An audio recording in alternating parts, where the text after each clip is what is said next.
सहाफत में होते हुए कई बार हम चीज़ों पर रिपोर्ट करते हैं, काफ़ी गुस्सा भी आता है, दुख भी होता है, जज्बात हम अपने ज़ाहिर करना चाहते हैं लेकिन नहीं कर पाते प्रोफेशनलिज्म के चलते। तो जो मैं बात करूँगा, हमने जो इस इन केसेस को लेके काम किया है उसी तक मैं सीमित रखूँगा।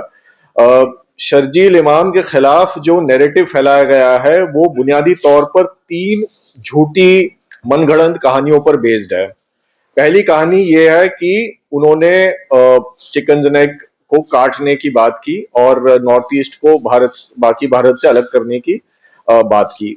ये कोई भी ये पूरी स्पीच सुनेगा तो उन्होंने ऐसा ना कोई प्लान बनाया, ना इस चीज को लेकर कोई भी बात की है। उन्होंने सीधी सीधी बात चक्का जाम की करी है।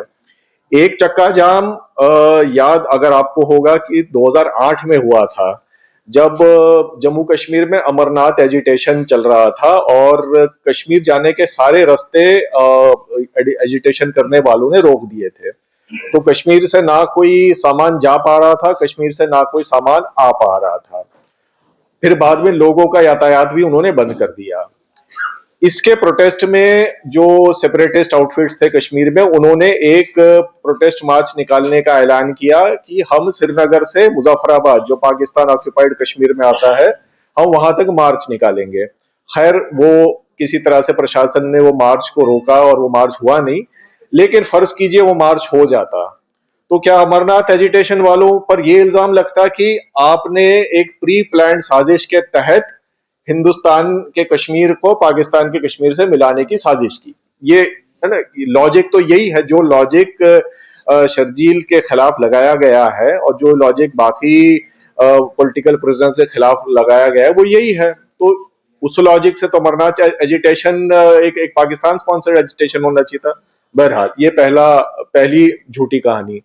दूसरी झूठी कहानी, उमर खालिद, शर्जील इमाम और खालिद सैफी ने तीनों ने एक मीटिंग के दौरान, जो शायद जनवरी के शुरुआत में या दिसंबर, वो डेट एग्जैक्टली आती, इस एक मीटिंग इन्होंने करी और ट्रंप के दिल्ली विजिट के दौरान कुछ बड़ा करने का फैसला किया। जिस डेट की बात यहां पर पुलिस कर रही है, उस डेट में ट्रंप की विजिट का किसी ने तसव्वुर भी नहीं किया था।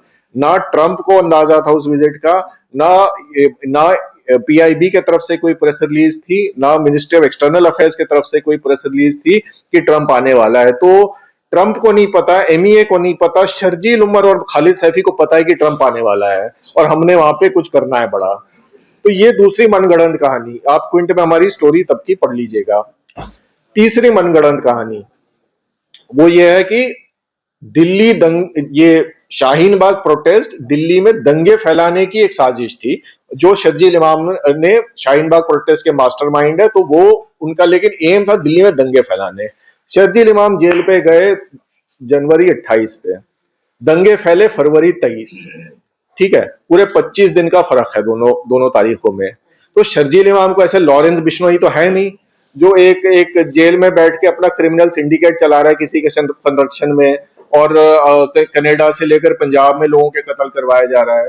तो एक इंसान जो 3 हफ्ते से जेल में है, वो दंगे कैसे फैला सकता है? आप मुझे बता दीजिए प्लीज, ये कैसे होता है? और अगर फर्ज कीजिए उसने किया है, तो दिल्ली पुलिस, जेल अधिकारी, होम मिनिस्ट्री, आईबी सब झक मार रहे थे जो उन्होंने जेल में बैठे बैठे ये दंगे फैला दिए। खैर, ये 3 झूठ तो यही हो गए। मैं असल में सरकार का बहुत शुक्रगुजार हूं, उन्होंने एक चौथा झूठ पिछले हफ्ते में दे दिया, जिसने ये सारी जो शर्जील और उमर के पीछे लगे हैं उसकी पूरी हकीकत सामने आ गई। उन्होंने कहा कि शर्जील और उमर क्योंकि पढ़े लिखे हैं, ये इस एजिटेशन में लीडरशिप रोल में थे। ठीक है, और ये इसी वजह से इनको बाकी अक्यूज्ड के साथ नहीं हम जोड़ के देख सकते। अब ये लीडरशिप रोल इन्हें ये सब अरेस्ट वरेस्ट के 5 साल बाद याद आया है। लेकिन मैं सरकार का बहुत शुक्रगुजार हूं, उन्होंने ये बात एडमिट करी। इससे असल में सारी बात सामने आ गई कि ये उमर और शर्जील के खिलाफ क्यों है।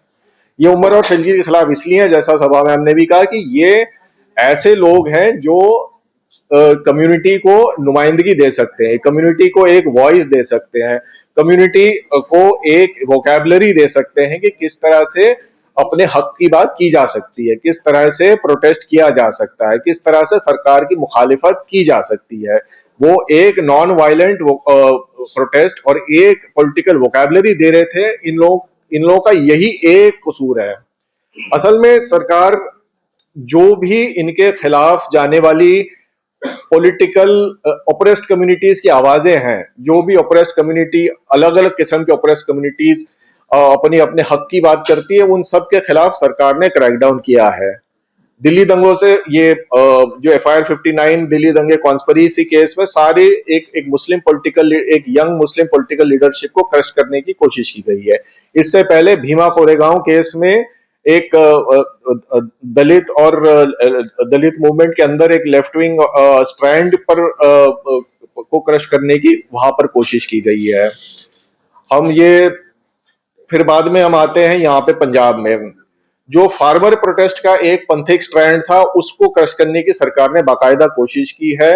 जो अमृतपाल सिंह खालसा खडूर साहब के मेंबर ऑफ पार्लियामेंट है, उनको बिना किसी जुर्म के NSA के अंडर ना सिर्फ अरेस्ट करा हुआ है, उनको असम रखा हुआ है, अपने होम स्टेट से दूर, और उसमें बेसिस कह रहे क्योंकि वो यहाँ पे वायलेंस फैलाना चाह रहे। वायलेंस फैला नहीं है अब तक।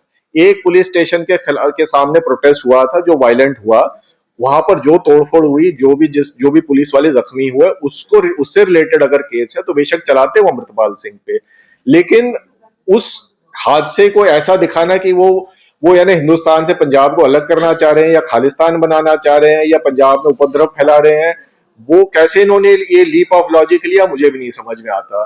तो एक सिख कम्युनिटी के भी एक पॉलिटिकल स्ट्रैंड को उसी तरह से क्रश करने की कोशिश की जा रही है। और अभी हाल ही में सोनम वांगचुक, जो एक टाइम में एक सरकार के पोस्टर बॉय थे, अब सोनम वांगचुक ने जैसे ही लद्दाख के हक की बात की, सरकार ने उन्हें भी अंदर कर दिया है और उनके भी बाहर आने के कोई आसार नजर नहीं आ रहे हैं।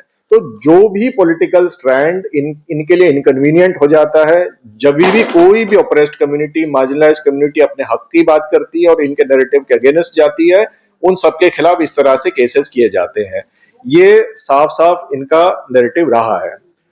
शर्जील को लेकर मैं बस एक बात और करना चाहूंगा, वो ये है कि शर्जील इमाम सिर्फ मेरे लिए एक पॉलिटिकल वॉइस ही नहीं है, मेरे लिए एक थिंकर हैं। हमारी जनरेशन के शायद सबसे ज़हीन और सबसे शार्प पॉलिटिकल थिंकरों में से एक है शर्जील इमाम। हाल ही में बिहार चुनाव के दौरान एक आर्टिकल में मैंने लिखा था कि हाउ शर्जील इमाम helps us understand the dilemma of Bihar Muslims. और वो डिलेमा क्या है कि सिक्योरिटी को प्रायोरिटाइज किया जाए या पॉलिटिकल वॉइस को प्रायोरिटाइज किया जाए। शर्जील इमाम ने पुलिस प्रोजेक्ट में और क्विंट में 2 आर्टिकल्स में अपनी पॉलिटिकल विजन बहुत अच्छी तरह से लिखी है। उन्होंने कहा कि अगर मुसलमान एकतरफा वोट एक पार्टी को देते रहेंगे तो वो गुलामी का शिकार हो जाएंगे। तो ये मुस्लिम कम्युनिटी के विद इन पार्टीज के बीच में कंपटीशन बहुत जरूरी है।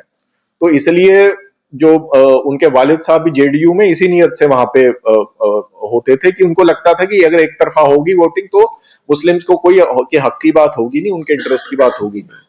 तो एक बात शर्जील इमाम ये कहा करते हैं। दूसरी बात शर्जील ने कही कि प्रोपोर्शनल रिप्रेजेंटेशन माइनॉरिटीज के लिए कहीं ज्यादा बेहतर होता अभी जो first pass the post system है उसके बनस्बत।